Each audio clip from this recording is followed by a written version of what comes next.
Jungo bilen Amerika uruş kılamda leksiyemizde davamlaştırımız hürmetlik vatandaşım.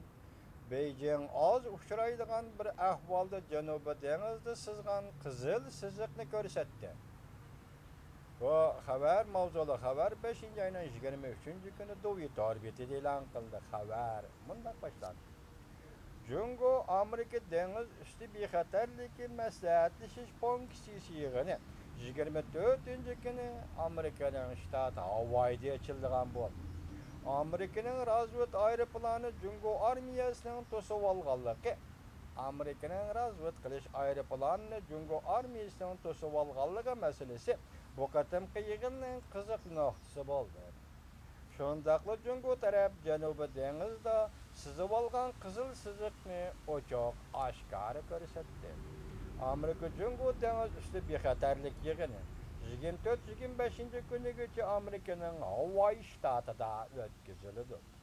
Amerika hükümeti mındaq görsetdi.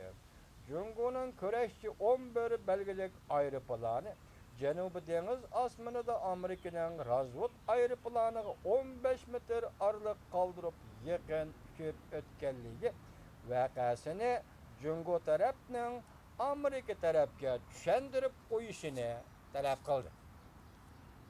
Dikkat kılışqa arziydigan yan bir taraf şu ki Jungo Tashqi İşlar Ministerligining muavin ministri Liu Jianmin 23.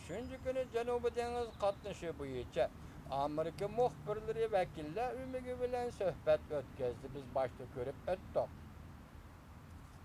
Suhbat o'tkazdi.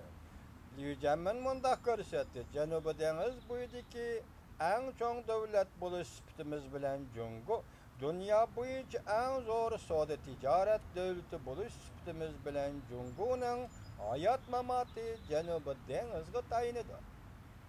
Janubi dengiz Jungoning eng muhim savdo yo'lidir. Amaliyotda Jungo Amerikani o'z ishiga olgan har qanday davlatlarga qaraganda Janubi dengizning muqimligi va tinchligiga texmo ko'ngil bo'ladi. Şoňlaşky Jungo özüniň taraqqiýaty üçin Buraynyň tinchligini qoğdaydy.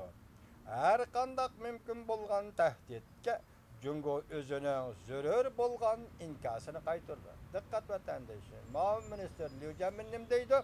Her qanday mümkin bolgan tahdidke Jungo özüniň zörür bolgan inkasyny qaytyrdy. Demek, zörür bolgan inkasyny qaytyryş nöwetde Jungo'nun Janubi dengizde sızıp algan kızıl sızığı bolsa gerek. Başta biz gördük yumuşak vasıtalar ve katlık vasıtalarını işlettim ben dedim. Bu 37. yıl tedbiri bolsa gerek. 36 tedbirin 37. yılı bolsa gerek de. Hazır bir yadinimdeydi. Mümkün bolgan her qanday tehditke Jungo özünün zörür bolgan inkasını qaytır. Demek bu Jungo'nun kızıl sızığı iken.